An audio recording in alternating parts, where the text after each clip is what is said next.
Maka menurut resep dari Nabi kita, tanda orang bahagia itu 4. Jadi kalau saudara ingin bahagia, harus mempunyai 4 perkara ini. Yang pertama, orang bahagia itu kata Nabi, darun wasi'un, punya rumah biar bagus asal gede. Enak ngaturnya, daripada sudah punya rumah kecil, adanya di pinggir kali, gubuk, kalau hujan bocor, miring lagi, kiamat. Loh, kalau gitu Islam materialis dong. Hadis ini boleh diartikan dengan makna hakiki, arti yang sebenarnya. Boleh diartikan dengan makna majazi, arti kiasan. Kalau dia diartikan dengan arti kias, maka yang dimaksud darun wasi'un ay qalbun wasi'un, rumah yang luas tidak lain daripada hati yang lapang. Karena di situ kunci kebahagiaan yang sebenarnya.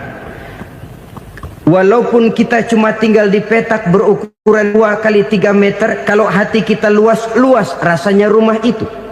Tapi biar rumah kita halamannya saja puluhan ribu hektar, ada kolam renangnya, kamar tidurnya tidak lagi terhitung. Kalau hati yang menempati rumah itu sempit, maka akan terasa sempit jugalah rumah itu. Tempat bergantungnya tidak lain adalah hati. Marilah kita mencoba melihat berbagai pandangan orang tentang bahagia ini. Ada orang menyangka bahwa bahagia itu kalau dia mendapatkan harta yang sebanyak-banyaknya. Siapa yang banyak harta, dialah raja. Apa yang dia mau, seluruhnya bisa dibeli. Keamanannya, dia bisa menyewa petugas. Seluruh fasilitas untuk menyenangkan kehidupannya bisa dibeli. Pendeknya, hartalah segala-galanya dalam kehidupan. Sampai ada pepatah mengatakan, innad darahima fil amakini kulliha taksur rijala mahabatan wa jalala. Sesungguhnya harta, dinar, dirham, uang di mana-mana selalu bikin hebat orang yang memilikinya. Coba lihat, orang yang punya duit sama yang enggak punya duit, jangan gaya hidupnya, gaya jalannya aja lain. Wahia lisanun liman arada fasahatan, wahia silahun liman arada qitala.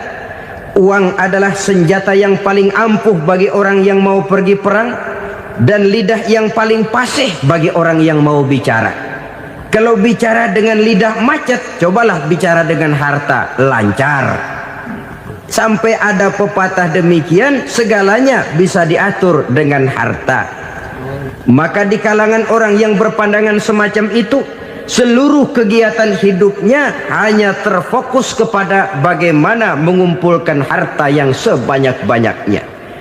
Tidak peduli halal haram, tidak kenal sore pagi siang dan malam, tidak sempat sujud, jauh dari agama, jauh dari kehidupan yang bersifat ruhaniyah, jauh dari Allah dan sebagainya.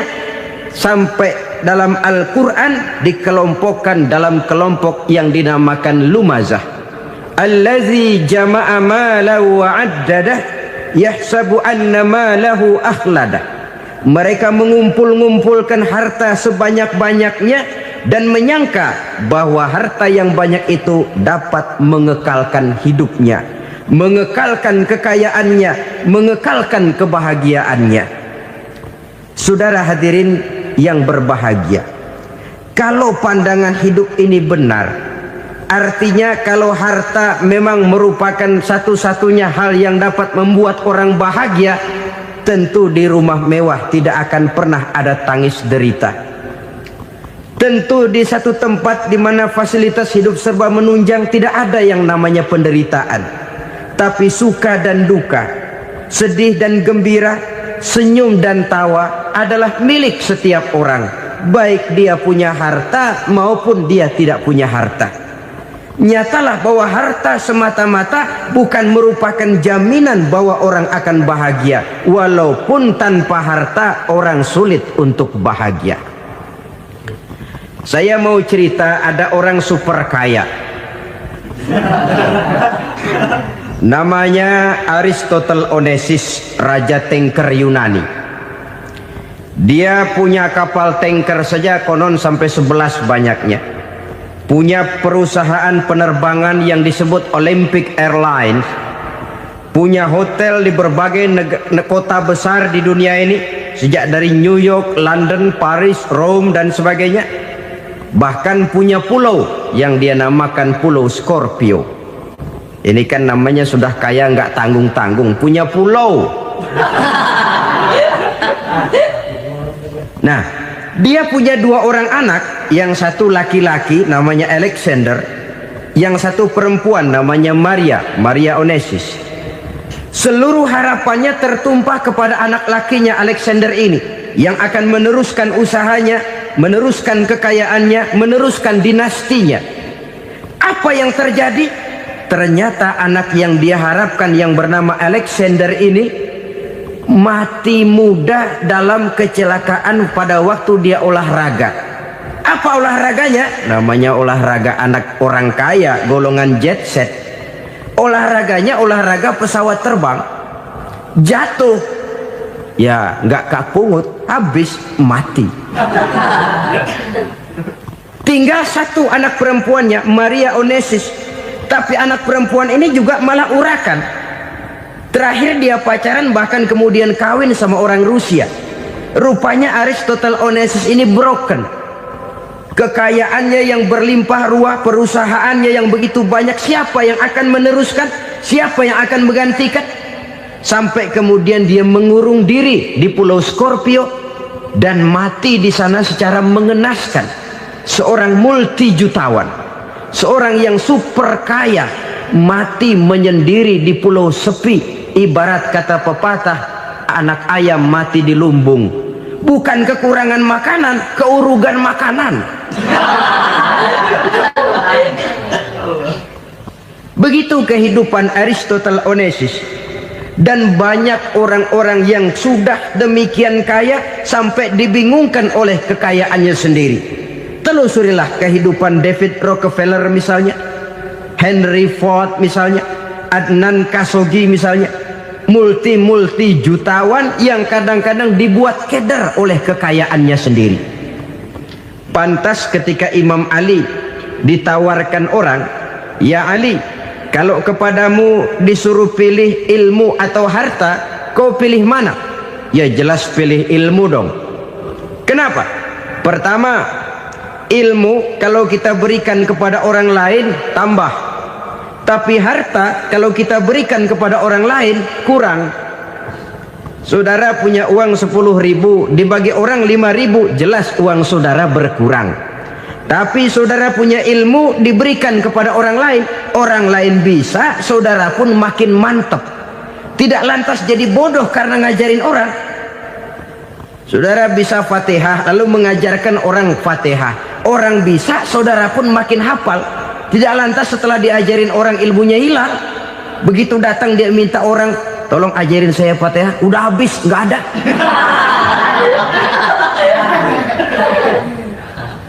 Yang kedua kata Imam Ali, ilmu menjaga kita. Kalau harta kita yang harus jaga. Makin banyak ilmu makin terpelihara diri seharusnya. Tetapi makin banyak harta makin bingung kita jaganya. Sampai kadang-kadang kalau perlu seluruh keliling rumah dipasangi alarm. Belum cukup disewakan anjing besar-besar, pasang di depan pintu, awas anjing galak. Masih belum cukup juga, cari centeng tukang-tukang kepruk jaga rumah. Masih terasa belum aman, padahal rumahnya dikelilingi tembok besar. Di balik tembok ada pintu-pintunya tebal. Di balik pintu itu terbuka masuk kamar, kamar pun ada pintunya, pintunya pun kuat. Masuk ke dalam kamar ada lemari, lemarinya pun pintunya kuat, dikunci, kuncinya pun kuat. Tapi terhadap seluruhnya yang timbul cuma sekedar was-was saja. Kesimpulannya sekali lagi, tanpa harta orang memang sulit untuk bahagia. Tapi harta semata-mata tidak merupakan jaminan orang akan bahagia. Dengan hati yang luas, itu modal utama untuk mencapai kebahagiaan hidup. Orang yang hatinya luas, saudara-saudara, punya hati yang lapang, melihat kenyataan hidup ini, dia bersyukur senantiasa kepada Allah. Lantas tidak timbul hasud dan iri hatinya. Oleh karena itu jiwanya selalu lapang. Kalau tidak, cupik hati namanya, dangkal pandangan, tidak senang melihat orang lain dapat nikmat, dan itu sering dijadikan contoh. Kalau orang yang lapang dada, dia lihat tetangganya beli TV baru, dia berkata, alhamdulillah ya, tetangga kita beli TV, mudah-mudahan kita bisa ikut nonton. Lapang dadanya. Tapi orang yang sempit hati, lihat tetangga beli televisi, meriang. Enggak diapa-apain, meriang. Besoknya dengar tetangga beli motor, makin sakit, ke rumah sakit. Lalu di rumah sakit dengar tetangganya beli mobil, mati. Disiksa oleh perasaannya sendiri. Orang kalau hati sudah sempit dalam hidup, kemanapun dia pergi, sempit rasanya medan kehidupannya. Kemudian kita melihat juga ada orang yang menilai bahwa bahagia itu katanya kalau punya kedudukan yang tinggi, pangkat yang agung, wibawa yang besar. Mungkin betul, tapi mungkin juga tidak. Bergantung kepada hati orang yang punya pangkat itu. Sama dengan harta tadi. Harta akan membawa bahagia kalau dia jatuh ke tangan orang yang berhati lapang. Tapi harta akan jadi bencana kalau jatuh ke tangan hati orang yang sempit. Pangkat akan membawa bahaya kalau jatuh di tangan hati orang yang sempit. Lebih dari itu, kenyataan mengajarkan kepada kita bahwa ternyata pangkat dan jabatan tidak selamanya memberikan kebahagiaan dalam kehidupan. Bahkan resikonya kelewat besar. Beberapa bukti kita bisa ambil dari para pemimpin dunia yang menjadi korban lantaran pangkat dan jabatan yang disandangnya.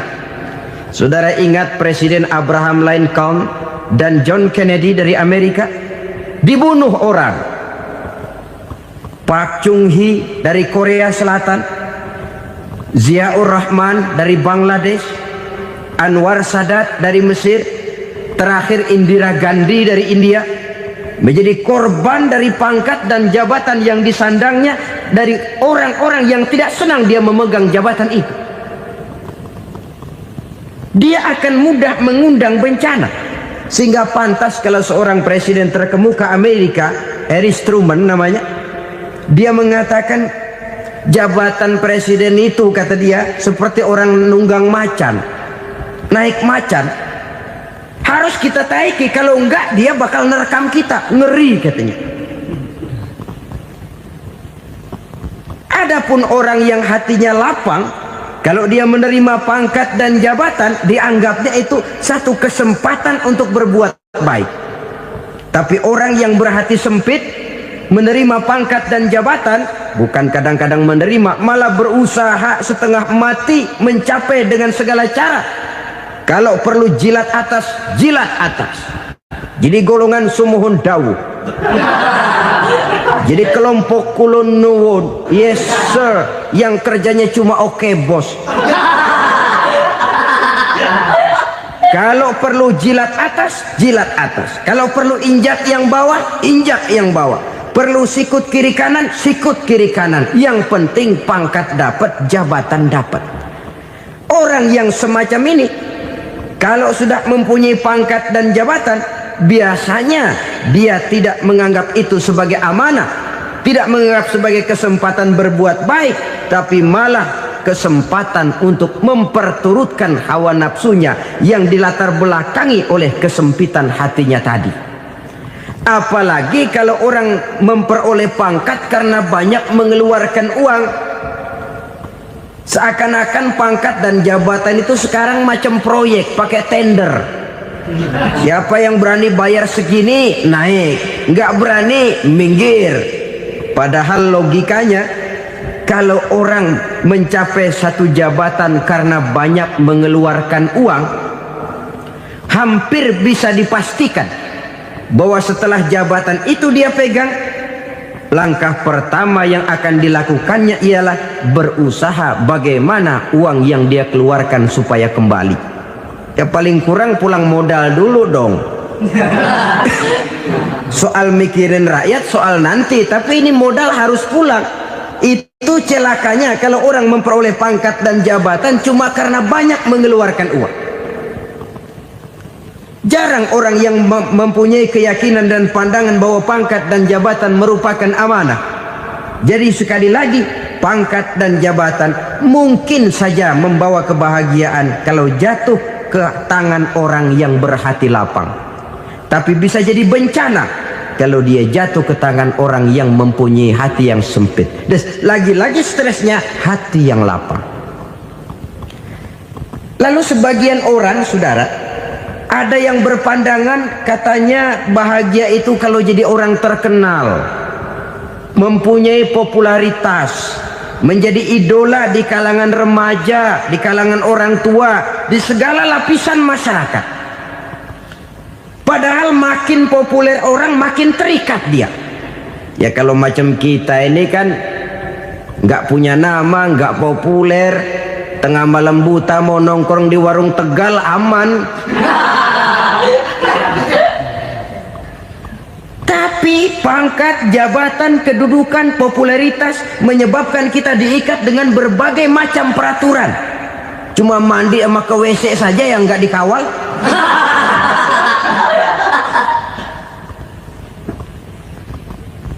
Benarkah popularitas, ketenaran membawa kebahagiaan? Mungkin ya, tapi mungkin juga tidak. Kenapa? Banyak orang-orang populer yang mengakhiri hidupnya secara tragis. Kita ambil beberapa nama. Di Amerika tahun 60-an ada bintang seksi paling terkenal yang dijuluki seks bom. Bom seks. Sampai sekarang jadi legenda, namanya Marilyn Monroe. Singkatan doublenya itu inisialnya MM, Marilyn Monroe. Terkenal top sampai dia mati tahun 62, namanya sekarang masih saja dibicarakan orang. Kenapa dia bunuh diri? Tidak punya hartakah dia? Banyak. Kurang populerkah dia? Seluruh dunia mengenalnya. Sejak rakyat kecil sampai pejabat tinggi dia punya hubungan. Kenapa? Jenuh. Dia terlahir dalam keadaan yatim.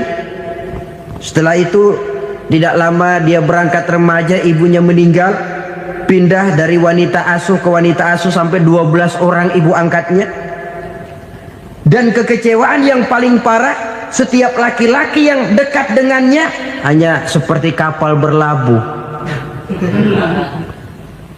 datang dan pergi silih berganti. Padahal dia merindukan seseorang yang bisa melindungi hidupnya. Dia rindukan itu dan dia tidak pernah menemukan.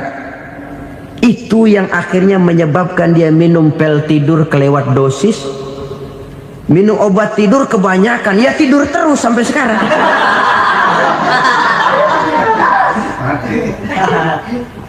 Dia mengakui, saya telah memiliki ketenaran, tapi saya tidak pernah hidup dalam ketenaran itu. Saya pandai main sandiwara, tapi saya ingin hidup dalam alam yang real sebagaimana umumnya orang. Itu yang dia rindukan. Menyusul jejak yang namanya Marilyn Monroe ini, Billie Holiday, saudara kenal tentu. Di rumah sakit dirawat. Dia juga minum obat overdosis, mati lagi. Jimi Hendrix minum obat tidur overdosis kelewat batas, mati lagi. Lalu yang menghanyutkan diri di danau, Janis Joplin dan Brian Jones. Ini orang-orang populer, orang-orang terkemuka yang mengakhiri hidup secara tragis, bukan karena tidak terkenal, mungkin karena sudah saking terkenalnya. Contoh paling belakangan, Bruce Lee. Wah, ini tukang-tukang keprok tentu kenal siapa dia. Sampai sekarang pun tabir kematiannya masih merupakan misteri. Dan yang masih hidup juga menunjukkan gejala yang aneh. Michael Jackson, rumahnya di Beverly Hills itu dijaga sedemikian rupa, dan dia selalu curiga kepada setiap makanan harus steril, bersih dari segala macam kimia. Kemana dia pergi, itu tukang-tukang kepruk sudah selalu menjaga dan mengawal, dan dia seakan takut menunjukkan mukanya yang asli. Hingga kalau tampil ke tengah di luar show, dia kadang memakai pakaian yang tidak menunjukkan dia yang sebenarnya, takut dikenali orang. Ternyata popularitas sering jadi momok yang meracuni kehidupan manusia. Oleh karena itu, benarlah junjungan kita pada saat beliau mengajarkan orang akan bahagia kalau dia mempunyai hati yang lapang. Nah, sekarang masalahnya untuk mendapatkan hati yang lapang, caranya bagaimana?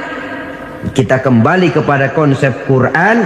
Allah mengajarkan, ala inna bidzikrillahi tatmainnul qulub. Ketahuilah bahwa dengan banyak mengingat Allah, hati akan tenang, jiwa akan lapang. Dengan kata lain, dekat dengan agama, merasakan kehadiran Allah dekat dalam hidup, itu muara pertama untuk mencapai hati yang lapang. Ala inna bidzikrillahi tatmainnul qulub. Jangan macam orang sekarang ingin mendapatkan ketenangan lalu tapak di puncak gunung, di gua-gua, di tempat sepi. Iyalah kalau nggak ada ular. Kalau tergigit ular berbisa, ketenangan belum, mati jelas itu. Islam positif untuk mendapatkan ketenangan. Ala inna bidzikrillahi tatmainnul qulubi. Bahwa ketahuilah bahwa dengan banyak mengingat Allah, hati akan tenang, jiwa akan lapang, nuansa pikiran akan luas. Karena yang namanya bahagia ada dimanapun manusia berada. Di kampung ada bahagia, di kota ada bahagia, di ngarai, di lembah, di gunung, di hutan, di lautan, di angkasa luar, dimanapun bahagia itu ada kalau kita bermodalkan hati yang lapang ini. Dan hati akan lapang kalau kita dekat dengan agama. Dekat dengan harta buat sementara hati mungkin tenang, tapi ketenangan yang relatif dan temporer. Apalagi orang tiap kali tambah harta, tiap kali tambah rencana, itu wajar. Mungkin sebelumnya saudara berpikir, kalau punya duit 5.000 enak nih. Begitu punya duit 5.000, aduh sayang kalau 10.000 aja. Tiap kali tambah harta, tiap kali lain rencana. Makin banyak rencana, makin menjauhkan kita dari yang namanya ketenangan. Padahal ketenangan merupakan unsur utama untuk mencapai bahagia. Dan ketenangan itu bermuara dalam hati manusia. Tengoklah kehidupan ini. Orang yang banyak harta dengan orang miskin, berbedakah rasa sakit yang mereka tanggungkan? Rasanya tidak. Walaupun si kaya tidur di kasur empuk berselimutkan sutra mahal, sementara si miskin meringkuk di balai bambu yang keras dan kasar. Apabila maut datang, dia juga tidak pernah pilih bulu. Maut datang menjemput si kaya di singgasana keemasannya, dikelilingi oleh para pengasuh, dayang dan idang serta para pengawal. Dan maupun datang menjemput si miskin papa sehingga ia tergelepar di tepian jalan. Kedua-duanya bernama mati. Kalau nyata bahwa sakit yang ditanggung si kaya tidak beda dengan sakit yang ditanggung si miskin, bukan harta semata yang membuat orang bahagia. Hati yang tenang, jiwa yang lapang penuh kedamaian. Karena banyak berzikir dan mengingat Allah, itu merupakan modal utama untuk mencapai sesuatu yang bernama bahagia.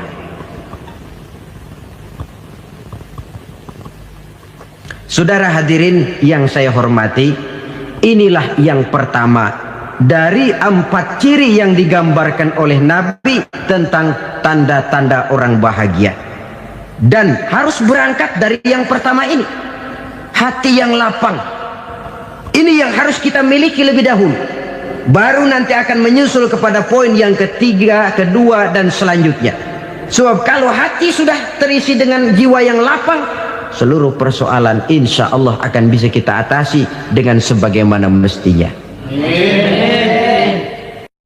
Yang kedua sekarang, tanda orang bahagia menurut baginda Nabi, markabun syariah. Orang bahagia itu, kata beliau, punya kendaraan biar cepat asal lancar. Artinya kemana dia mau pergi mudah. Apa maksud hadis ini? Kalau kita kaji lebih dalam, kendaraan itu kan alat transportasi. Transportasi tidak lain adalah usaha memudahkan komunikasi. Pindah dari situ kepada teori bahwa manusia adalah zon political, makhluk bermasyarakat yang tidak bisa memenuhi kebutuhan hidupnya secara sendirian. Kita memerlukan keberadaan orang lain dalam kehidupan ini. Untuk memakai baju saja kita sudah perlukan petani yang tanam kapas, pabrik yang memintal kapas jadi benang, pabrik yang menenun benang jadi kain, sampai kepada mesin jahit, sampai kepada tukang jahit. Itu cuma untuk memakai pakaian saja. Tidak seorang pun di antara kita yang sanggup memenuhi kebutuhan hidupnya secara sendiri. Kita perlu orang lain. Maka kebebasan dalam arti mutlak, kebebasan tanpa batas, itu tidak mungkin ada dalam kehidupan.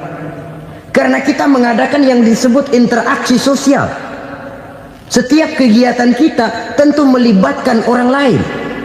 Menurut kita barangkali kita bebas jalan di jalan raya semaunya, tapi orang lain berkendaraan pun merasa bahwa ini ada juga jalan haknya, dan begitu selanjutnya.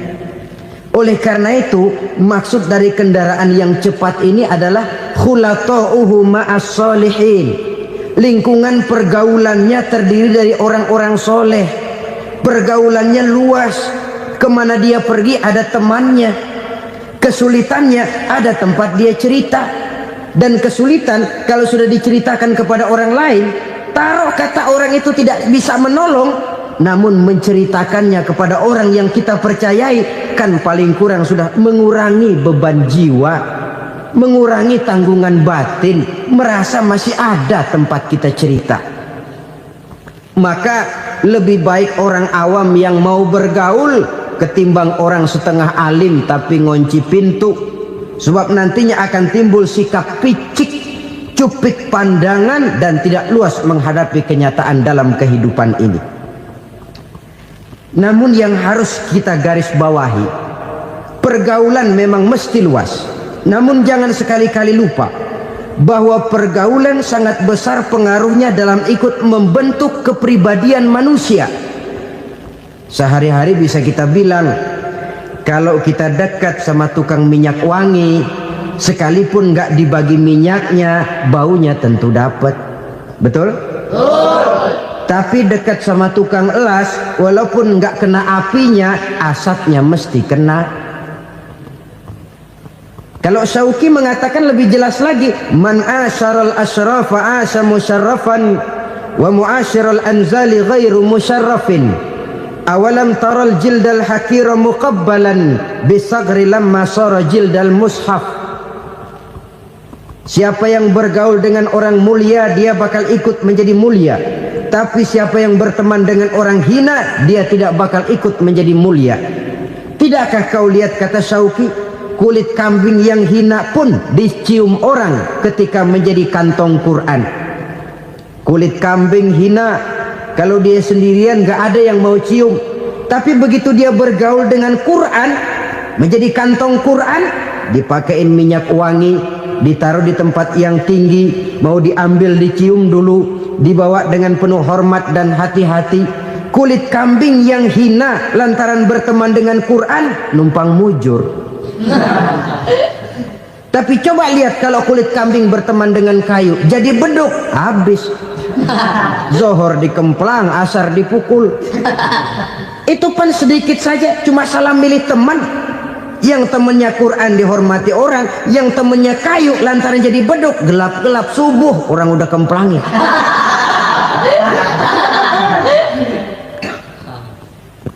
Maka terutama kepada adik-adik remaja yang masih mencari identitas diri, yang ibarat kaset masih kaset kosong, mudah diisi oleh apapun, pandai-pandailah memilih teman dalam bergaul.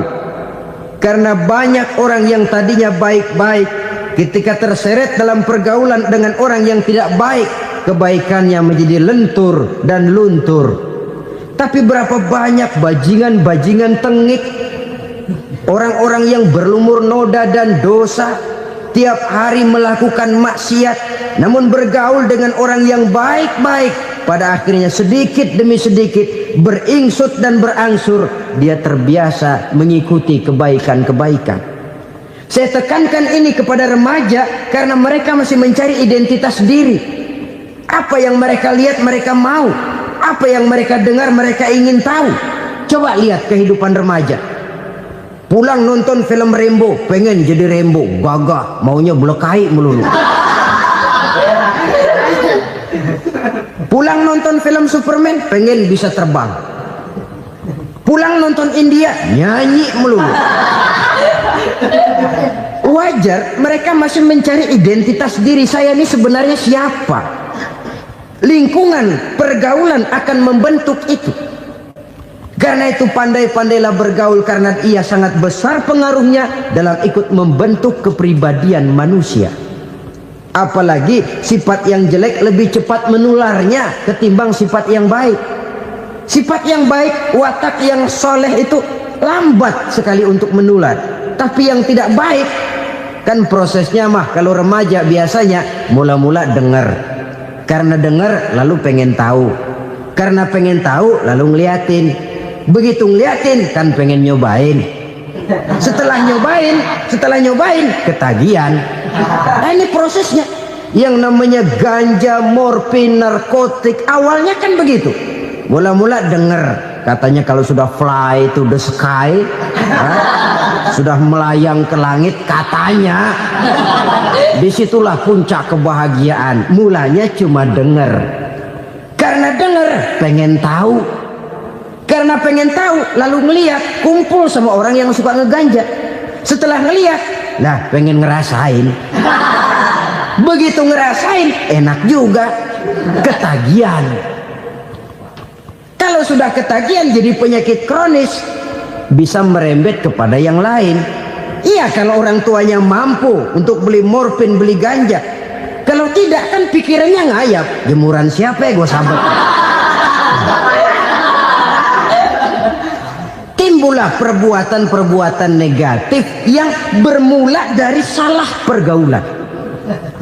Apalagi buat adik-adik remaja yang tinggal di kota-kota besar, yang pengaruh budaya, pengaruh kesenian, pengaruh struktur kehidupan yang nampak makin individualistis, di mana persaingan tajam, tensi ekonomi tinggi, orang mudah mengalami stres.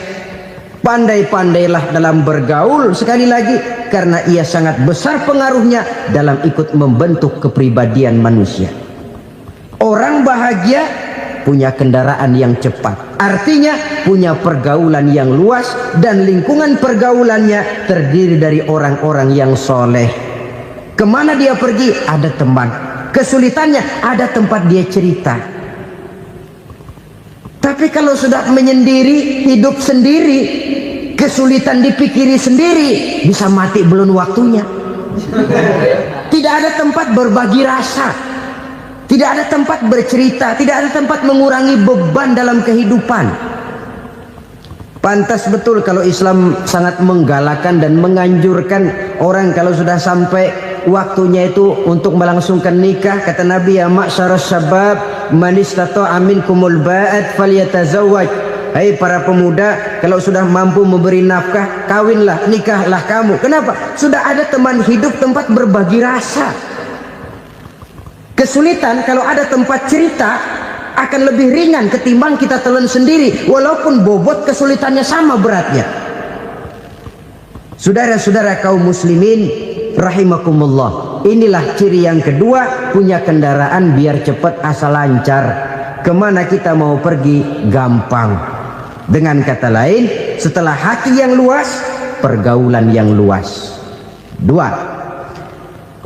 Yang ketiga sekarang, tanda orang bahagia itu menurut Nabi misbahun mudhi'un, punya lampu yang terang.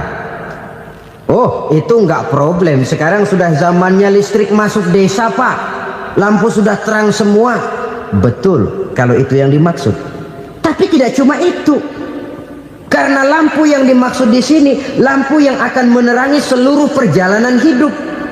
Dan perjalanan hidup itu sudah dimulai sejak kita terlahir ke alam ini sampai masuk ke alam barzah, kumpul di padang mahsyar sampai ke akhirat. Lampu yang menerangi itu yang diperlukan. Kalau lampu, katakanlah yang paling top sekarang kan lampu jenis Mercury. Taruhlah itu di rumah kita, dia cuma menerangi rumah kita, menerangi hati pun tidak sanggup. Bila kita masuk ke alam barzah, alam kubur, sanggupkah si Mercury yang begitu terang menerangi alam barzah kita? Tidak sanggup lagi. Sanggupkah lampu yang ratusan watt, bahkan puluhan ribu watt menerangi kehidupan di padang mahsyar? Tidak akan sanggup lagi. Kalau demikian, yang dimaksud lampu yang terang di sini apa? Tidak lain amal soleh, kebajikan yang kita lakukan dalam hidup. Itu yang akan jadi lampu penerang. Di dunia nama kita akan terang. Jasad kita boleh hancur terkubur tanah, tapi nama kita akan dikenang orang. Begitulah kalau orang meninggalkan kebajikan dalam hidup seperti sekarang. Ribuan orang tiap saat berziarah ke kubur Imam Syafi'i, ke kubur Imam Malik, ke kubur Imam Ghazali, ke kubur orang yang baik-baik, orang yang soleh-soleh. Kebajikannya yang ditinggalkan, yang mengukir namanya dengan tinta emas, sehingga saudara sudah terbaring di alam kubur. Orang lewat, Allah, ini kuburannya Fulan bin Fulan, dulu ini kebaikannya Masya Allah, saya ikut merasakan. Mari kita mampir sebentar, kita Fatihah, mohon disampaikan Allah pahalanya kepada almarhum. Al-Fatihah. Itu kalau orang baik-baik. Lalu saudara tanya, Pak, orang mati dikirimin Fatihah apa nyampe pahalanya? Saya jawab, kalau saudara nggak percaya, mati dulu dah. Nanti saya Fatihain, tungguin di sana. Umpama nggak sampai, balik lagi kemari. Sekarang ini kan maunya otak-otakan saja. Kalau nggak masuk otak, nggak percaya. Padahal alam gaib itu nggak bisa diotak-otakin. Sama saja dengan saudara pernah dengar cerita kapal tanpa emas tenggelam kan? Pernah nggak? Di mana? Ya, di laut Masalembo. Begitu ke tanpa emas tenggelam, ratusan penumpang itu terjun ke laut, dipermainkan gelombang, berjuang menghadapi maut itu. Orang lagi timbul tenggelam di lautan, dihantam ombak, kita tengokin pakai helikopter. Pak, lagi timbul tenggelam ya? Iya, tolongin.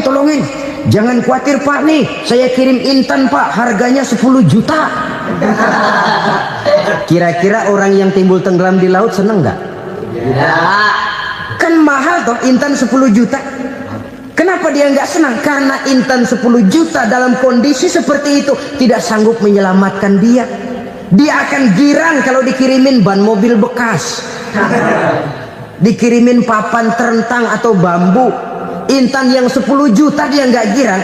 Ban mobil bekas yang 1000 perak, tuh pegang, itu yang dia girang betul. Inilah sebabnya Nabi berkata, mal mayyitu fi qabrihi illa kal ghariqil mutaghawwis. Orang yang meninggal di alam kuburnya seperti orang timbul tenggelam di lautan. Yantaziru da'watan min ahli, menunggu doa dari keluarganya yang masih hidup. Duh, bapak saya sudah meninggal, saya sayang benar sama dia. Kirimin kulkas ke kuburannya Itu sama saja dengan tadi orang tenggelam di lautan dikirimi intan yang harganya 10 juta, tidak sampai. Begitulah kalau kebajikan yang kita tinggalkan dalam hidup, sudah mati pun kubur kita masih diziarahi orang. Tapi kalau jahat yang kita tinggalkan, boro-boro lah orang mau doa lewat dekat kuburan kita juga serem. Tuh bajingan no, dulu mati dipendem di situ tuh. Jangan lewat situ, ntar kesurupan, jangan. Buat saja orang ngeri. Konon lagi membacakan Fatihah dan mengirimkan doa. Hidup pada hakikatnya adalah kesempatan untuk berbuat baik. Maka sekali kesempatan itu diberikan, manfaatkan dengan sebaiknya. Sebab kesempatan kedua tidak akan pernah ada. Kesempatan berbuat baik di sini, di akhirat sudah pembalasan namanya. Sekali kesempatan itu dicabut, dia tidak akan pernah dikembalikan lagi.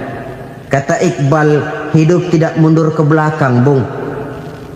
Berhenti diinjak orang, mundur hancur. Tidak ada kata mundur dalam hidup ini. Berhenti diinjak orang, mundur kecebur. Tidak ada kata lain. Harus maju dalam kehidupan, dalam artian yang positif. Hidup adalah kesempatan untuk mengumpulkan kebajikan yang sebanyak-banyaknya. Di situ nilai daripada manusia. Sekarang ini memang nggak kelihatan kok, orang yang banyak pahala sama yang banyak dosa nggak kelihatan kok. Barangkali kalau habis bikin dosa palanya pada benjol, mungkin orang takut sama dosa. Tapi sekarang sama saja, orang yang banyak dosa dengan yang nggak banyak dosa jalan bareng dari belakang, sama, nggak kelihatan beda. Tapi ada waktunya di mana pahala memegang peranan, di mana dosa diperlihatkan. Sama saja kalau kita bawa mobil siang, lampu kan nggak begitu berfungsi. Apa lalu bilang, alah ini lampu berat-beratin, copot-copotin aja dah. Tidak perlu begitu. Kenapa? Pada satu saat malam senja akan datang. Bila matahari terbenam, senja pun datang, gelap mulai merayap, disitulah baru terasa perlunya lampu. Pahala begitu. Sekarang orang yang nggak ada pahalanya nggak kelihatan dalam kehidupan. Tapi pada satu saat senja kehidupan akan datang. Ajal merenggut nyawa, malam merayap, dan hidup mulai diliputi kegelapan di alam barzah. Dikala itu kalau nggak punya lampu, alangkah malangnya kita. Sebab amal yang baik, kata Nabi, di alam barzah itu akan diciptakan menjadi perempuan yang cantik menemani kita. Amal yang jahat akan menjadi orang yang paling jelek nemenin kita. Sudah di tempat gelap yang nemenin jelek.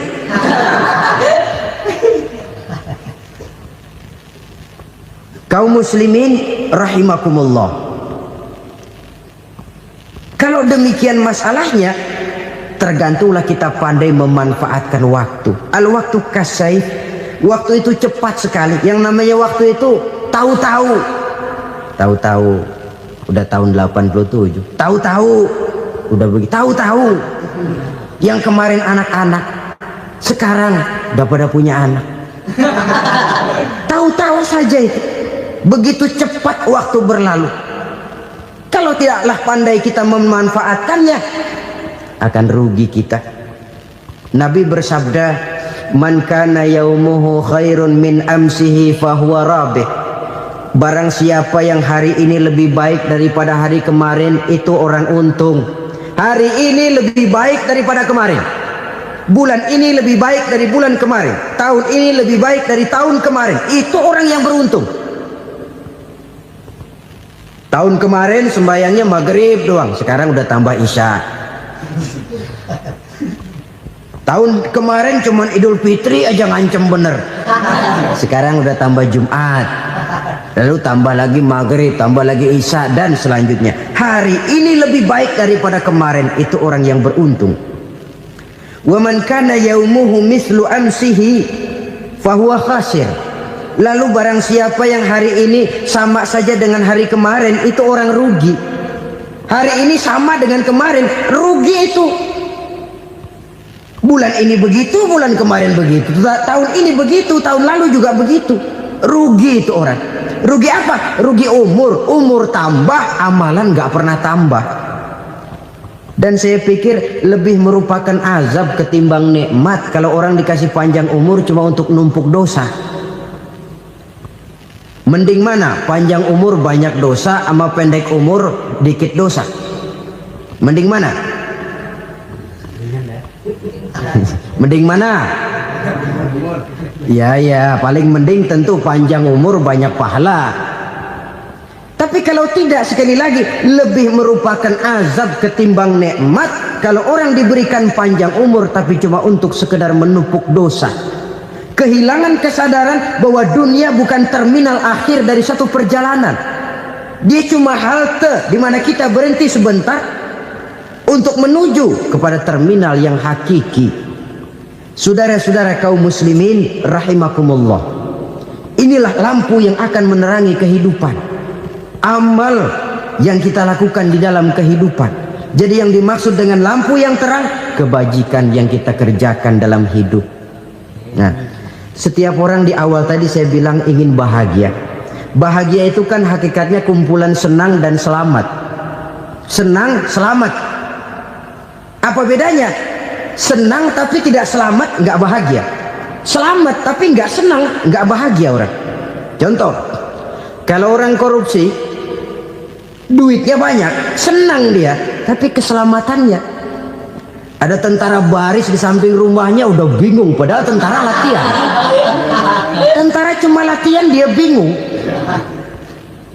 Senang, tapi karena keselamatannya tidak terjamin, dia tidak bahagia. Sebaliknya pegawai negeri jujur benar, cuma segaji-gajinya, selamat nggak korupsi, tapi melarat, ya nggak bahagia juga, kurang senang. Kesenangan dan keselamatan untuk dunia saja, ya sekali lagi, kalau cuma sekedar untuk dunia saja, bisa dibeli pakai uang, bisa dibeli pakai uang.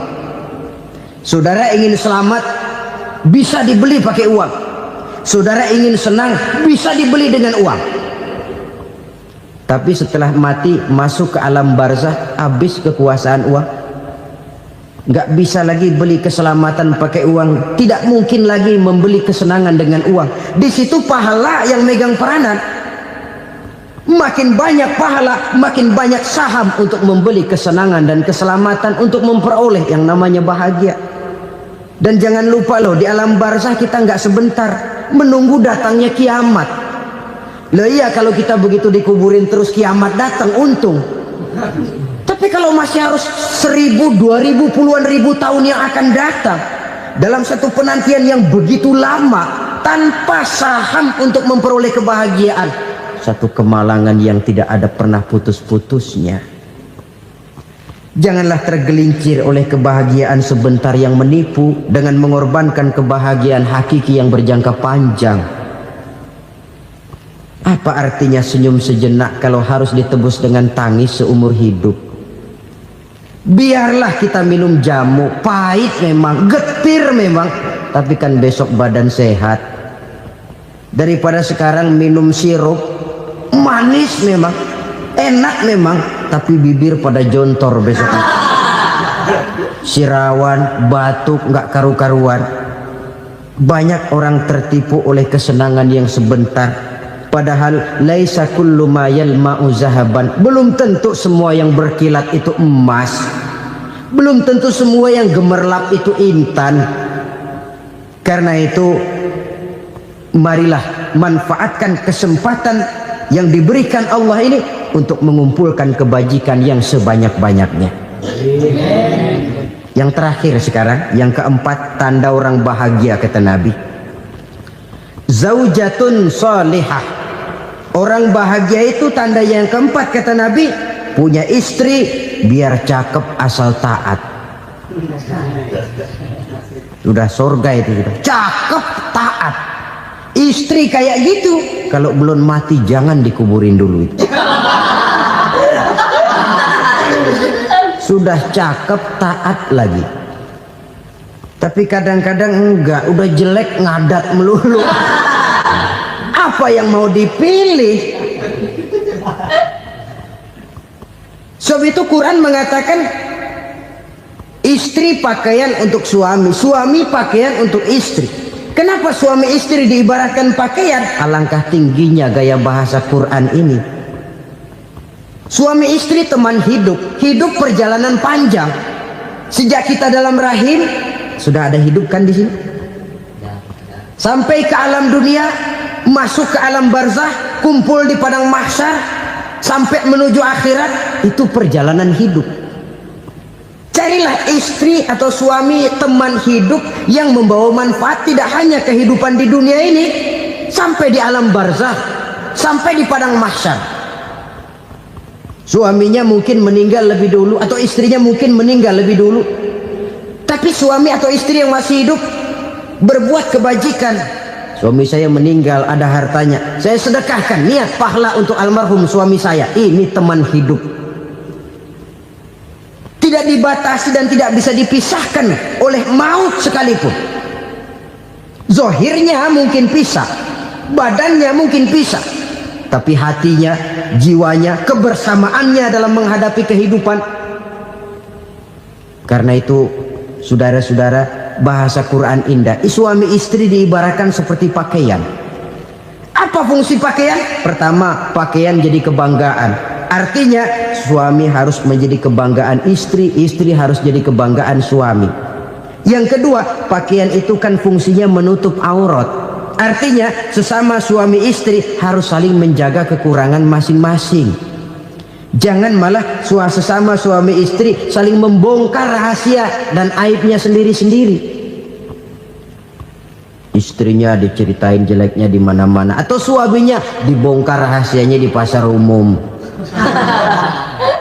Itu sudah tidak lagi berfungsi sebagai pakaian. Kenapa semua ini diperlukan? Karena kita menyadari bangsa yang baik terdiri dari masyarakat yang baik. Masyarakat yang baik merupakan susunan dari warga yang baik. Warga yang baik adalah terdiri dari rumah tangga yang baik. Dan rumah tangga yang baik merupakan susunan dari pribadi yang baik. Dari situ langkah dimulai. Membangun satu bangsa yang baik diawali dengan membangun rumah tangga yang baik, dengan menciptakan pribadi-pribadi yang baik. Sehingga dari sini diharapkan berkembanglah nilai-nilai kebaikan. Orang akan bahagia mempunyai istri yang soleh.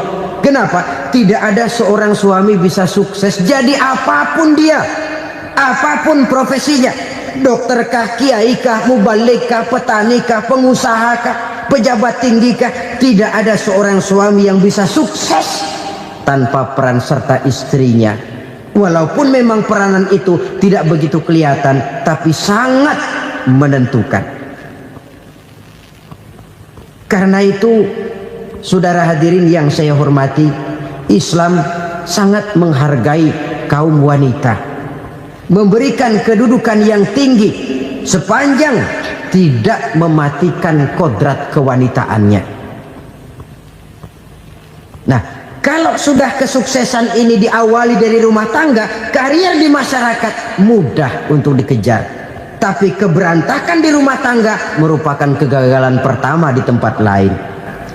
Maka menurut resep dari Nabi kita, tanda orang bahagia itu 4. Jadi kalau saudara ingin bahagia, harus mempunyai 4 perkara ini.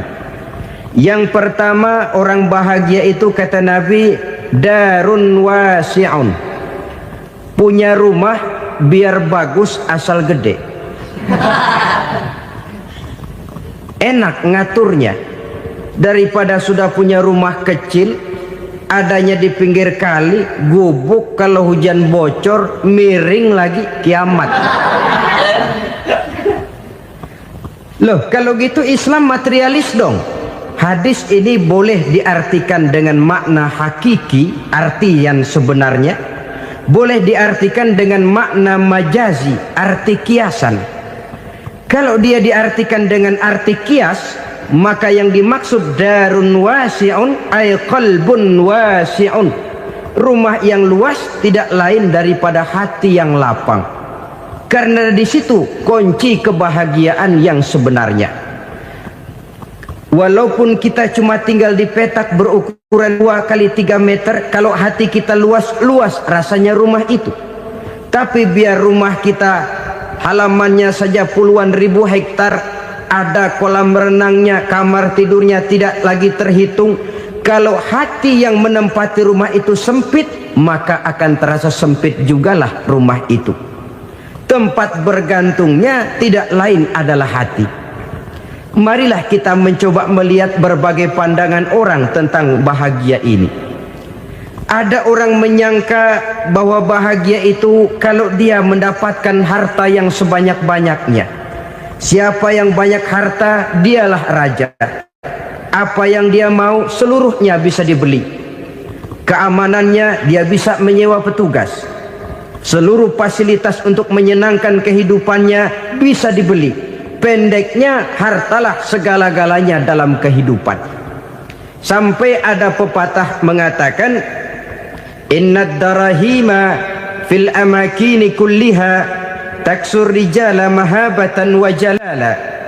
Sesungguhnya harta, dinar, dirham, uang di mana-mana selalu bikin hebat orang yang memilikinya. Coba lihat, orang yang punya duit sama yang enggak punya duit, jangan gaya hidupnya, gaya jalannya aja lain. Wahia lisanun liman arada fasahatan, wahia silahun liman arada qitala. Uang adalah senjata yang paling ampuh bagi orang yang mau pergi perang, dan lidah yang paling fasih bagi orang yang mau bicara. Kalau bicara dengan lidah macet, cobalah bicara dengan harta, lancar. Sampai ada pepatah demikian, segalanya bisa diatur dengan harta. Maka di kalangan orang yang berpandangan semacam itu, seluruh kegiatan hidupnya hanya terfokus kepada bagaimana mengumpulkan harta yang sebanyak-banyaknya. Tidak peduli halal haram, tidak kenal sore pagi siang dan malam, tidak sempat sujud, jauh dari agama, jauh dari kehidupan yang bersifat ruhaniyah, jauh dari Allah dan sebagainya. Sampai dalam Al-Quran dikelompokkan dalam kelompok yang dinamakan lumazah. Allazi jama'a malahu wa addadah yahsabu anna malahu akhladah. Mereka mengumpul-ngumpulkan harta sebanyak-banyaknya dan menyangka bahwa harta yang banyak itu dapat mengekalkan hidupnya, mengekalkan kekayaannya, mengekalkan kebahagiaannya. Saudara hadirin yang berbahagia, kalau pandangan hidup ini benar, artinya kalau harta memang merupakan satu-satunya hal yang dapat membuat orang bahagia, tentu di rumah mewah tidak akan pernah ada tangis derita. Tentu di satu tempat di mana fasilitas hidup serba menunjang tidak ada yang namanya penderitaan. Tapi suka dan duka, sedih dan gembira, senyum dan tawa adalah milik setiap orang, baik dia punya harta maupun dia tidak punya harta. Nyatalah bahwa harta semata-mata bukan merupakan jaminan bahwa orang akan bahagia, walaupun tanpa harta orang sulit untuk bahagia. Saya mau cerita, ada orang super kaya, namanya Aristotle Onesimus, raja tanker Yunani. Dia punya kapal tanker saja konon sampai 11 banyaknya. Punya perusahaan penerbangan yang disebut Olympic Airlines. Punya hotel di berbagai kota besar di dunia ini, sejak dari New York, London, Paris, Rome dan sebagainya. Bahkan punya pulau yang dia namakan Pulau Scorpio. Ini kan namanya sudah kaya nggak tanggung-tanggung, punya pulau. Nah, dia punya 2 orang anak, yang satu laki-laki namanya Alexander, yang satu perempuan namanya Maria Onesimus. Seluruh harapannya tertumpah kepada anak lakinya Alexander ini, yang akan meneruskan usahanya, meneruskan kekayaannya, meneruskan dinastinya. Apa yang terjadi? Ternyata anak yang dia harapkan yang bernama Alexander ini mati muda dalam kecelakaan pada waktu dia olahraga. Apa olahraganya? Namanya olahraga anak orang kaya, golongan jet set. Olahraganya olahraga pesawat terbang. Jatuh, ya nggak kapungut, habis mati. Tinggal satu anak perempuannya, Maria Onesimus. Tapi anak perempuan ini juga malah urakan. Terakhir dia pacaran, bahkan kemudian kawin sama orang Rusia. Rupanya Aristotle Onesimus ini broken. Kekayaannya yang berlimpah ruah, perusahaannya yang begitu banyak, siapa yang akan meneruskan? Siapa yang akan menggantikan? Sampai kemudian dia mengurung diri di Pulau Scorpio dan mati di sana secara mengenaskan. Seorang multi jutawan, Seorang yang super kaya mati menyendiri di pulau sepi, ibarat kata pepatah, anak ayam mati di lumbung. Bukan kekurangan makanan, keurugan makanan.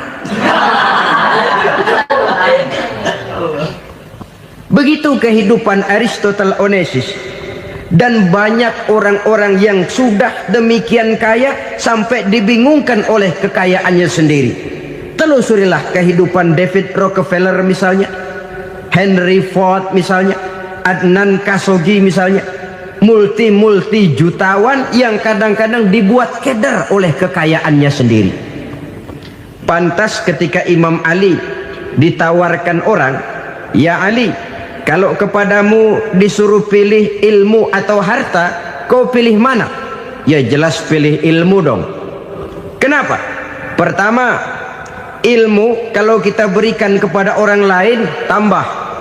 Tapi harta kalau kita berikan kepada orang lain kurang. Saudara punya uang 10.000, dibagi orang 5.000, jelas uang saudara berkurang. Tapi saudara punya ilmu diberikan kepada orang lain bisa, saudara pun makin mantap. Tidak lantas jadi bodoh karena ngajarin orang. Saudara bisa Fatihah lalu mengajarkan orang Fatihah. Orang bisa, saudara pun makin hafal. Tidak lantas setelah diajarin orang ilmunya hilang. Begitu datang dia minta orang, "Tolong ajarin saya Fatihah." Udah habis, nggak ada.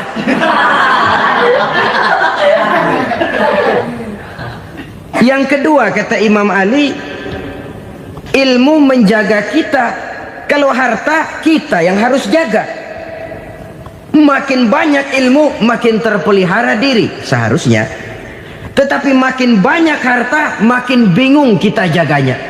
Sampai kadang-kadang kalau perlu seluruh keliling rumah dipasangi alarm. Belum cukup disewakan anjing besar-besar, pasang di depan pintu, awas anjing galak.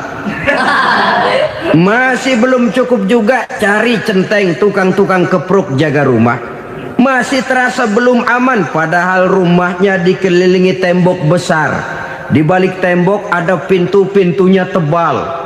Di balik pintu itu terbuka masuk kamar, kamar pun ada pintunya, pintunya pun kuat. Masuk ke dalam kamar ada lemari, lemarinya pun pintunya kuat, dikunci, kuncinya pun kuat. Tapi terhadap seluruhnya yang timbul cuma sekedar was-was saja. Kesimpulannya sekali lagi, tanpa harta orang memang sulit untuk bahagia. Tapi harta semata-mata tidak merupakan jaminan orang akan bahagia. Dengan hati yang luas, itu modal utama untuk mencapai kebahagiaan hidup. Orang yang hatinya luas, saudara-saudara, punya hati yang lapang, melihat kenyataan hidup ini, dia bersyukur senantiasa kepada Allah. Lantas tidak timbul hasud dan iri hatinya. Oleh karena itu, jiwanya selalu lapang. Kalau tidak, cupik hati namanya. Dangkal pandangan, tidak senang melihat orang lain dapat nikmat, dan itu sering dijadikan contoh. Kalau orang yang lapang dada, dia lihat tetangganya beli TV baru, dia berkata, "Alhamdulillah ya, tetangga kita beli TV, mudah-mudahan kita bisa ikut nonton." Lapang dadanya. Tapi orang yang sempit hati, lihat tetangga beli televisi, meriang. Enggak dia apa-apain, meriang. Besoknya dengar tetangga beli motor, makin sakit, ke rumah sakit. Lalu di rumah sakit dengar tetangganya beli mobil, mati. Disiksa oleh perasaannya sendiri. Orang kalau hati sudah sempit dalam hidup, kemanapun dia pergi, sempit rasanya medan kehidupannya.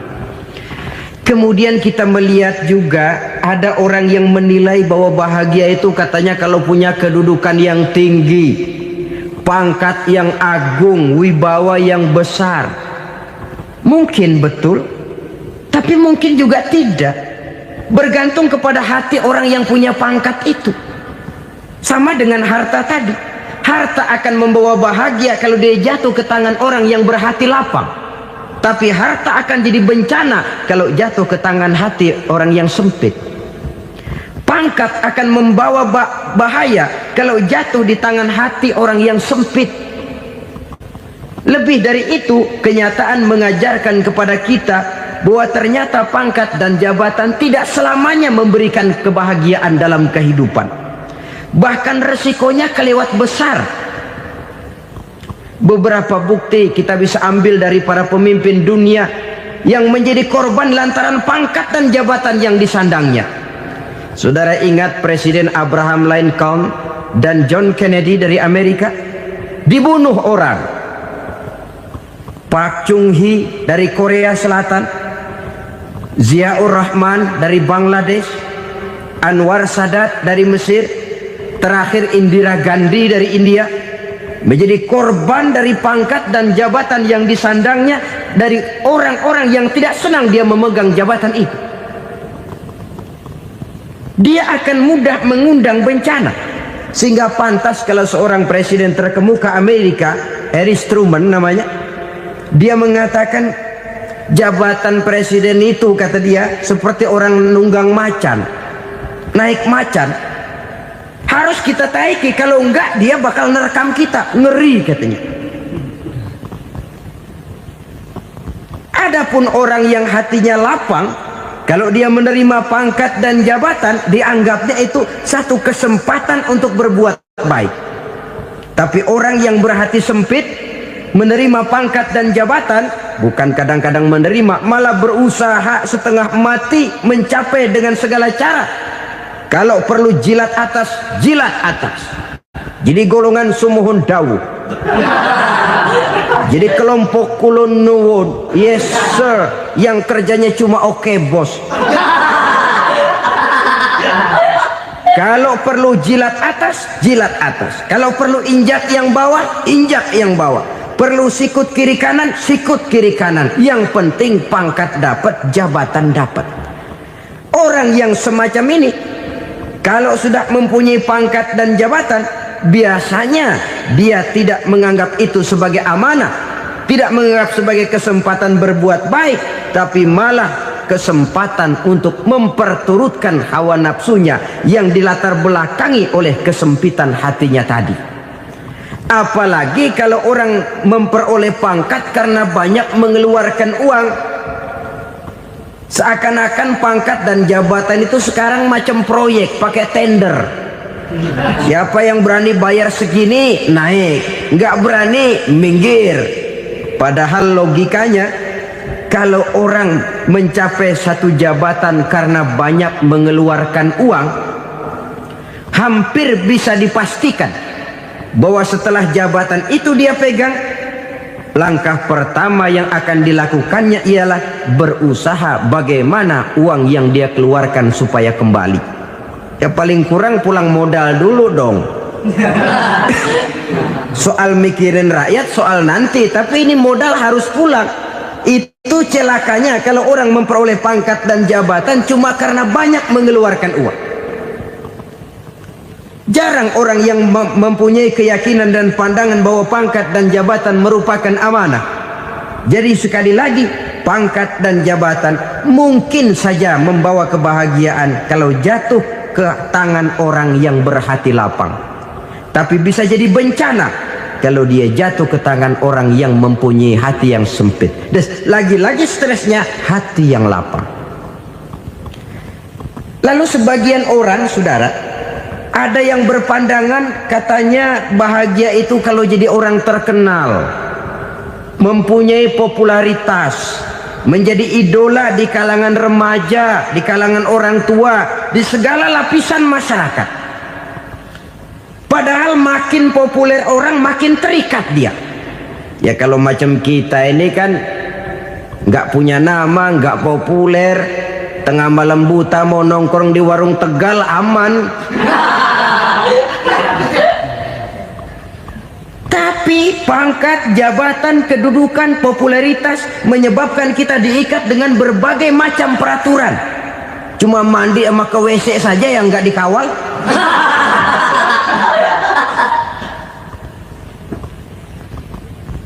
Benarkah popularitas, ketenaran membawa kebahagiaan? Mungkin, ya, tapi mungkin juga tidak. Kenapa? Banyak orang-orang populer yang mengakhiri hidupnya secara tragis. Kita ambil beberapa nama. Di Amerika tahun 60-an ada bintang seksi paling terkenal yang dijuluki sex bomb, bom seks. Sampai sekarang jadi legenda, namanya Marilyn Monroe. Singkatan doublenya itu inisialnya MM, Marilyn Monroe. Terkenal, top, sampai dia mati tahun 62. Namanya sekarang masih saja dibicarakan orang. Kenapa dia bunuh diri? Tidak punya hartakah dia? Banyak. Kurang populerkah dia? Seluruh dunia mengenalnya. Sejak rakyat kecil sampai pejabat tinggi dia punya hubungan. Kenapa? Jenuh. Dia terlahir dalam keadaan yatim. Setelah itu tidak lama dia berangkat remaja, ibunya meninggal. Pindah dari wanita asuh ke wanita asuh sampai 12 orang ibu angkatnya. Dan kekecewaan yang paling parah, setiap laki-laki yang dekat dengannya hanya seperti kapal berlabuh. Datang dan pergi silih berganti, padahal dia merindukan seseorang yang bisa melindungi hidupnya. Dia rindukan itu dan dia tidak pernah menemukan. Itu yang akhirnya menyebabkan dia minum pil tidur kelewat dosis, minum obat tidur kebanyakan, ya tidur terus sampai sekarang.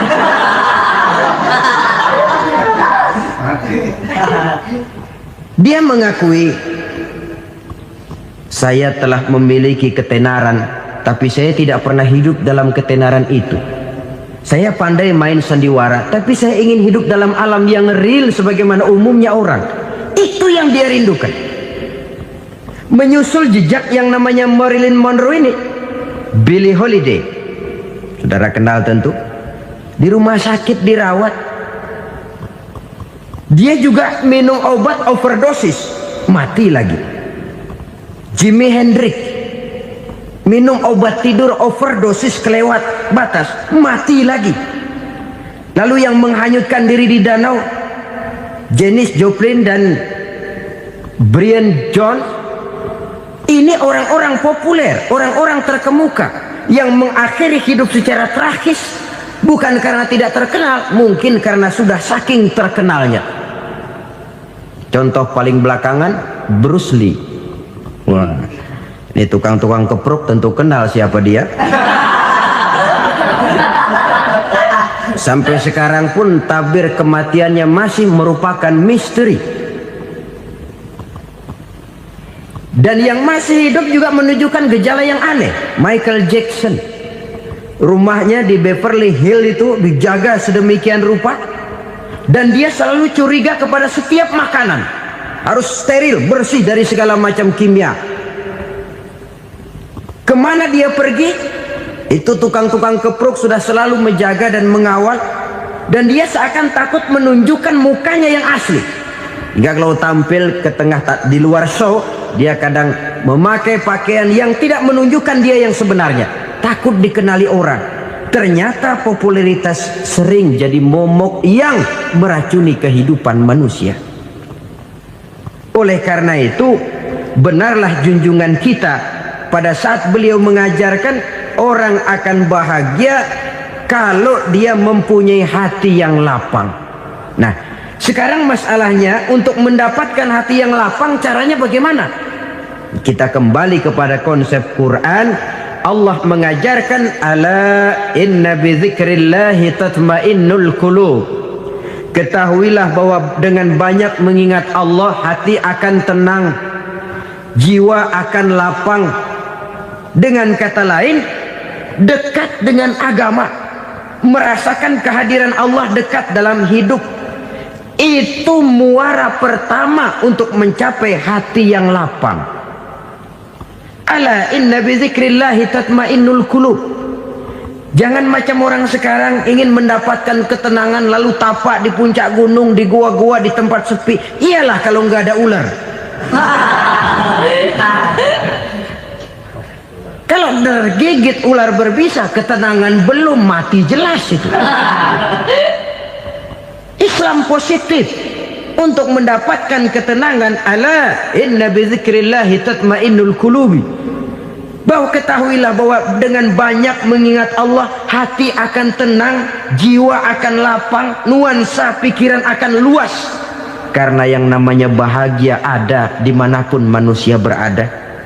Di kampung ada bahagia, di kota ada bahagia, di ngarai, di lembah, di gunung, di hutan, di lautan, di angkasa luar, dimanapun bahagia itu ada kalau kita bermodalkan hati yang lapang ini.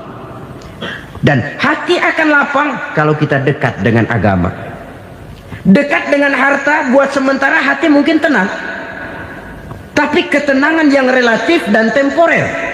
Apalagi orang tiap kali tambah harta, tiap kali tambah rencana, itu wajar.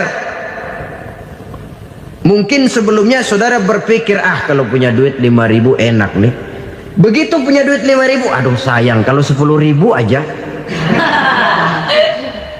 Tiap kali tambah harta, tiap kali lain rencana.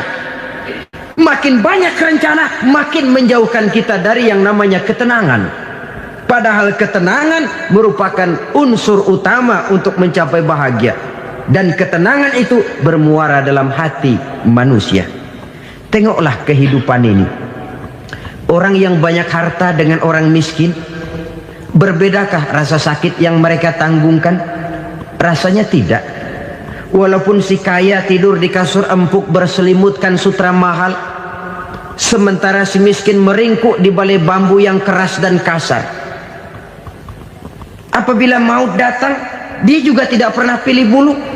Maut datang menjemput si kaya di singgasana keemasannya, dikelilingi oleh para pengasuh, dayang dan inang serta para pengawal. Dan maut pun datang menjemput si miskin papa, sehingga ia tergelepar di tepian jalan. Kedua-duanya bernama mati. Kalau nyata bahwa sakit yang ditanggung si kaya tidak beda dengan sakit yang ditanggung si miskin, bukan harta semata yang membuat orang bahagia. Hati yang tenang, jiwa yang lapang penuh kedamaian, karena banyak berzikir dan mengingat Allah, itu merupakan modal utama untuk mencapai sesuatu yang bernama bahagia.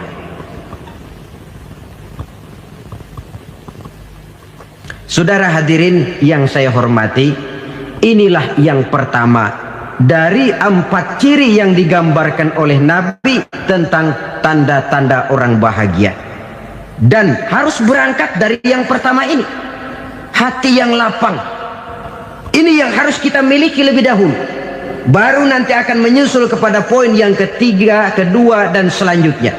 Sebab kalau hati sudah terisi dengan jiwa yang lapang, seluruh persoalan insya Allah akan bisa kita atasi dengan sebagaimana mestinya. Yang kedua sekarang, tanda orang bahagia menurut baginda Nabi, markabun syariah. Orang bahagia itu, kata beliau, punya kendaraan biar cepat asal lancar. Artinya kemana dia mau pergi mudah. Apa maksud hadis ini? Kalau kita kaji lebih dalam, kendaraan itu kan alat transportasi. Transportasi tidak lain adalah usaha memudahkan komunikasi. Pindah dari situ kepada teori bahwa manusia adalah zon political, makhluk bermasyarakat yang tidak bisa memenuhi kebutuhan hidupnya secara sendirian. Kita memerlukan keberadaan orang lain dalam kehidupan ini. Untuk memakai baju saja kita sudah perlukan petani yang tanam kapas, pabrik yang memintal kapas jadi benang, pabrik yang menenun benang jadi kain, sampai kepada mesin jahit, sampai kepada tukang jahit. Itu cuma untuk memakai pakaian saja. Tidak seorang pun di antara kita yang sanggup memenuhi kebutuhan hidupnya secara sendiri. Kita perlu orang lain. Maka kebebasan dalam arti mutlak, kebebasan tanpa batas, itu tidak mungkin ada dalam kehidupan. Karena kita mengadakan yang disebut interaksi sosial.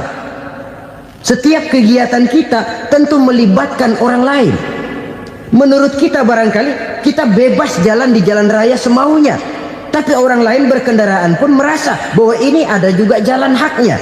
Dan begitu selanjutnya. Oleh karena itu, maksud dari kendaraan yang cepat ini adalah khulata'uhu ma'as solihin. Lingkungan pergaulannya terdiri dari orang-orang soleh. Pergaulannya luas. Kemana dia pergi ada temannya. Kesulitannya ada tempat dia cerita. Dan kesulitan kalau sudah diceritakan kepada orang lain, taruh kata orang itu tidak bisa menolong, namun menceritakannya kepada orang yang kita percayai, kan paling kurang sudah mengurangi beban jiwa, mengurangi tanggungan batin, merasa masih ada tempat kita cerita. Maka lebih baik orang awam yang mau bergaul ketimbang orang setengah alim tapi ngunci pintu. Sebab nantinya akan timbul sikap picik, cupik pandangan, dan tidak luas menghadapi kenyataan dalam kehidupan ini. Namun yang harus kita garis bawahi, pergaulan memang mesti luas. Namun jangan sekali-kali lupa bahwa pergaulan sangat besar pengaruhnya dalam ikut membentuk kepribadian manusia.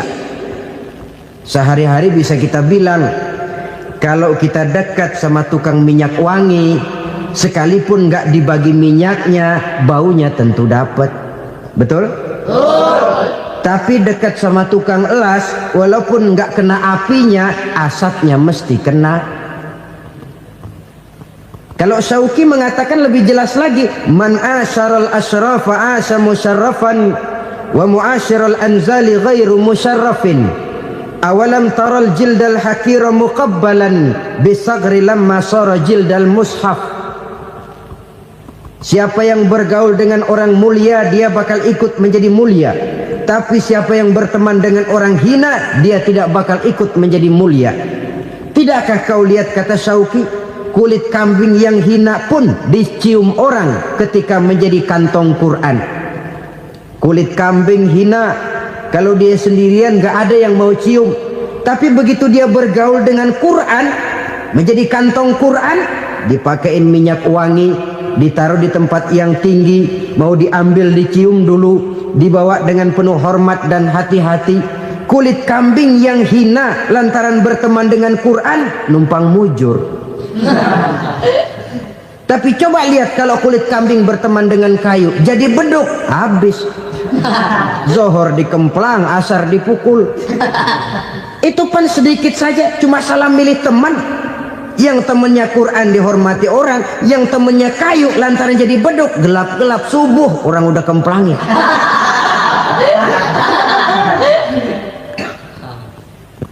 Maka terutama kepada adik-adik remaja yang masih mencari identitas diri, yang ibarat kaset masih kaset kosong, mudah diisi oleh apapun, pandai-pandailah memilih teman dalam bergaul.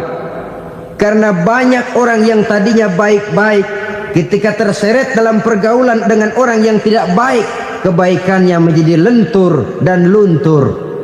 Tapi berapa banyak bajingan-bajingan tengik, orang-orang yang berlumur noda dan dosa, tiap hari melakukan maksiat, namun bergaul dengan orang yang baik-baik, pada akhirnya sedikit demi sedikit beringsut dan berangsur dia terbiasa mengikuti kebaikan-kebaikan.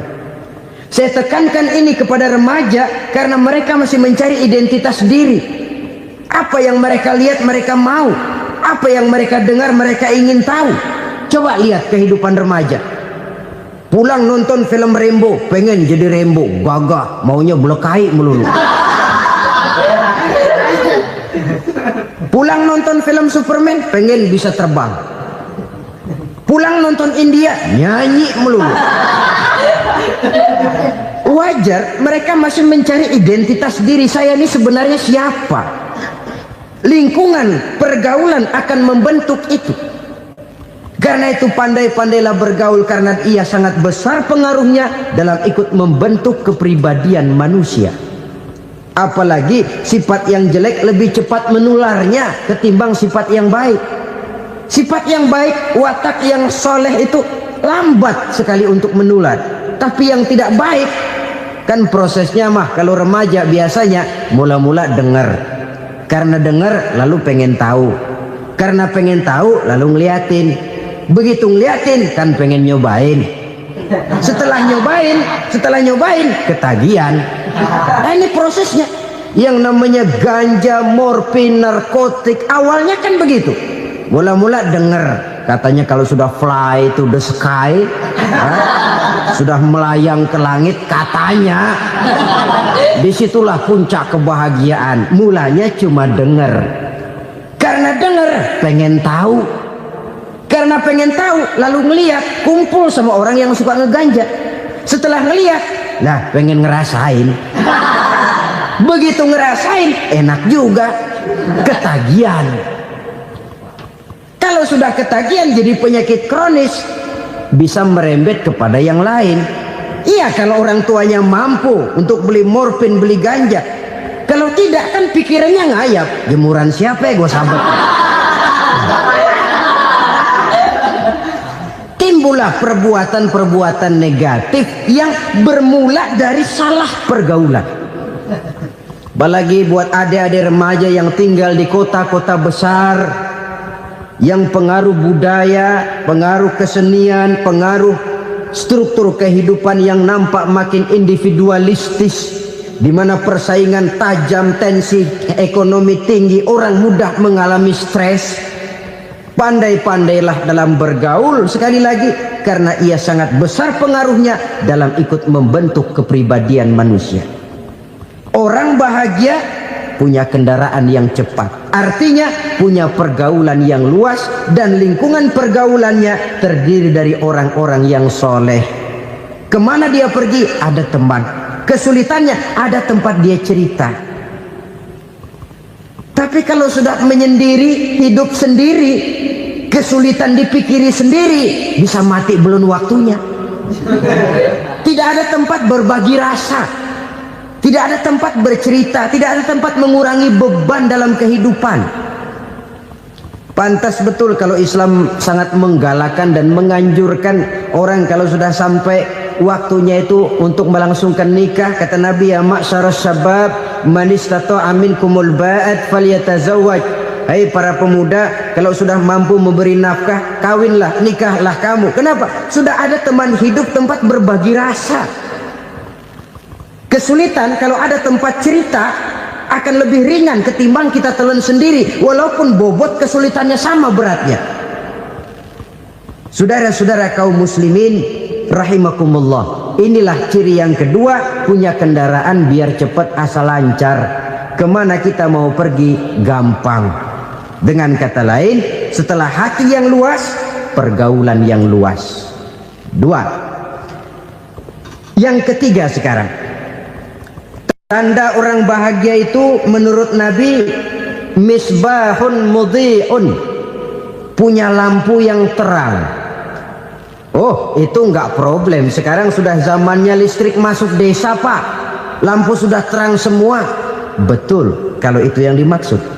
Tapi tidak cuma itu. Karena lampu yang dimaksud di sini, lampu yang akan menerangi seluruh perjalanan hidup. Dan perjalanan hidup itu sudah dimulai sejak kita terlahir ke alam ini sampai masuk ke alam barzah, kumpul di padang mahsyar sampai ke akhirat. Lampu yang menerangi itu yang diperlukan.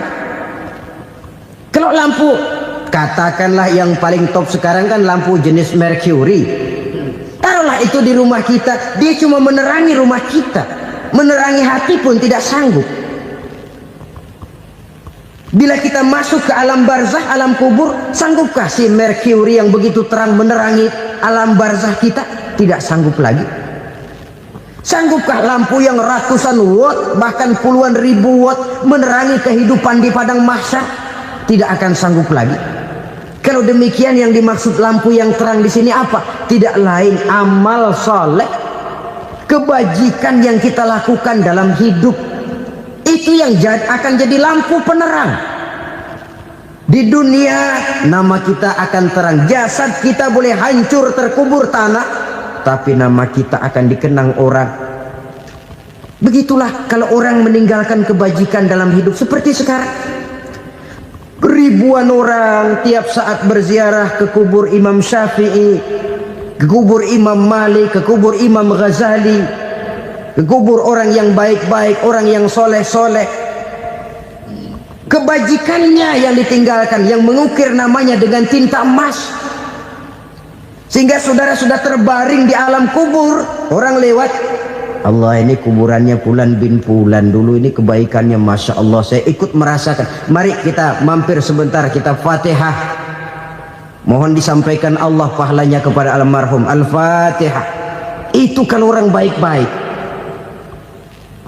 Lalu saudara tanya, Pak, orang mati dikirimin Fatihah apa nyampe pahalanya? Saya jawab, kalau saudara nggak percaya, mati dulu dah.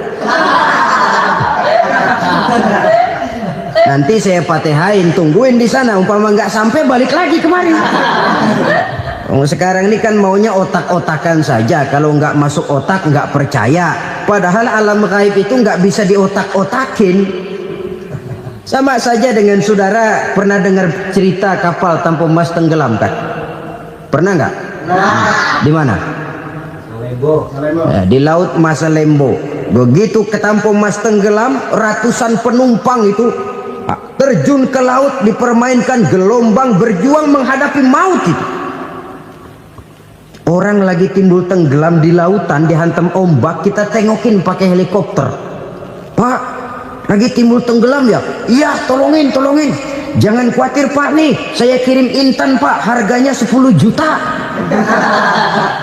Kira-kira orang yang timbul tenggelam di laut seneng nggak? Ya. Kan mahal toh intan 10 juta. Kenapa dia nggak senang? Karena intan 10 juta dalam kondisi seperti itu tidak sanggup menyelamatkan dia. Dia akan girang kalau dikirimin ban mobil bekas, dikirimin papan terentang atau bambu. Intan yang 10 juta dia nggak girang.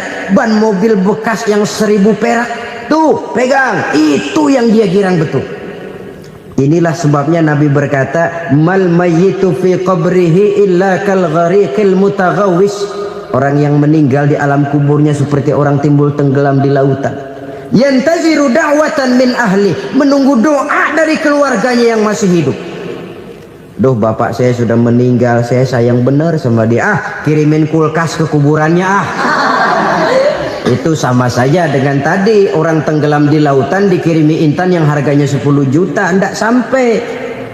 Begitulah kalau kebajikan yang kita tinggalkan dalam hidup, sudah mati pun kubur kita masih diziarahi orang.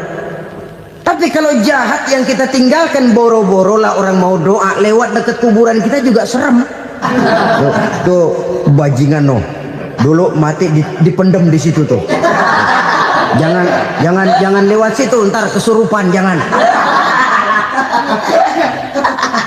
Lewat saja orang ngeri. Konon lagi membacakan Fatihah dan mengirimkan doa. Hidup pada hakikatnya adalah kesempatan untuk berbuat baik. Maka sekali kesempatan itu diberikan, manfaatkan dengan sebaiknya. Sebab kesempatan kedua tidak akan pernah ada. Kesempatan berbuat baik di sini, di akhirat sudah pembalasan namanya. Sekali kesempatan itu dicabut, dia tidak akan pernah dikembalikan lagi. Kata Iqbal, hidup tidak mundur ke belakang, Bung. Berhenti diinjak orang, mundur hancur. Tidak ada kata mundur dalam hidup ini. Berhenti diinjak orang, mundur kecebur. Tidak ada kata lain. Harus maju dalam kehidupan, dalam artian yang positif. Hidup adalah kesempatan untuk mengumpulkan kebajikan yang sebanyak-banyaknya. Di situ nilai daripada manusia. Sekarang ini memang nggak kelihatan kok, orang yang banyak pahala sama yang banyak dosa nggak kelihatan kok. Barangkali kalau habis bikin dosa palanya pada benjol, mungkin orang takut sama dosa. Tapi sekarang sama saja, orang yang banyak dosa dengan yang nggak banyak dosa jalan bareng dari belakang, sama, nggak kelihatan beda. Tapi ada waktunya di mana pahala memegang peranan, di mana dosa diperlihatkan. Sama saja kalau kita bawa mobil siang, lampu kan nggak begitu berfungsi. Apa lalu bilang, alah ini lampu berat-beratin, copot-copotin aja dah. Tidak perlu begitu. Kenapa? Pada satu saat malam senja akan datang. Bila matahari terbenam, senja pun datang, gelap mulai merayap, disitulah baru terasa perlunya lampu. Pahala begitu. Sekarang Orang yang nggak ada pahalanya, nggak kelihatan dalam kehidupan. Tapi pada satu saat senja kehidupan akan datang. Ajal merenggut nyawa, malam merayap, dan hidup mulai diliputi kegelapan di alam barzah. Dikala itu kalau nggak punya lampu, alangkah malangnya kita. Sebab amal yang baik, kata Nabi, di alam barzah itu akan diciptakan menjadi perempuan yang cantik menemani kita. Amal yang jahat akan menjadi orang yang paling jelek nemenin kita. Sudah di tempat gelap yang nemenin jelek.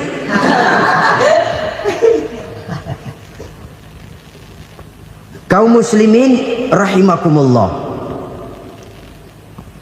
Kalau demikian masalahnya, tergantunglah kita pandai memanfaatkan waktu. Al-waktu kasayf, waktu itu cepat sekali. Yang namanya waktu itu tahu-tahu. Tahu-tahu udah tahun 87. Tahu-tahu udah begitu. Tahu-tahu yang kemarin anak-anak sekarang udah pada punya anak. Tahu-tahu saja itu. Begitu cepat waktu berlalu. Kalau tidaklah pandai kita memanfaatkannya, akan rugi kita. Nabi bersabda, "Man kana yaumuhu khairun min amsihi fahuwa rabih." Barang siapa yang hari ini lebih baik daripada hari kemarin, itu orang untung. Hari ini lebih baik daripada kemarin. Bulan ini lebih baik dari bulan kemarin. Tahun ini lebih baik dari tahun kemarin. Itu orang yang beruntung. Tahun kemarin sembahyangnya maghrib doang, sekarang udah tambah isya. Tahun kemarin cuman Idul Fitri aja ngancem bener, sekarang udah tambah Jumat, lalu tambah lagi maghrib, tambah lagi isya, dan selanjutnya. Hari ini lebih baik daripada kemarin, itu orang yang beruntung. Wa man kana yaumuhu mislu amsihi fahuwa khasir. Lalu barang siapa yang hari ini sama saja dengan hari kemarin, itu orang rugi. Hari ini sama dengan kemarin, rugi itu. Bulan ini begitu, bulan kemarin begitu, tahun ini begitu, tahun lalu juga begitu. Rugi itu orang. Rugi apa? Rugi umur. Umur tambah, amalan nggak pernah tambah. Dan saya pikir lebih merupakan azab ketimbang nikmat kalau orang dikasih panjang umur cuma untuk numpuk dosa.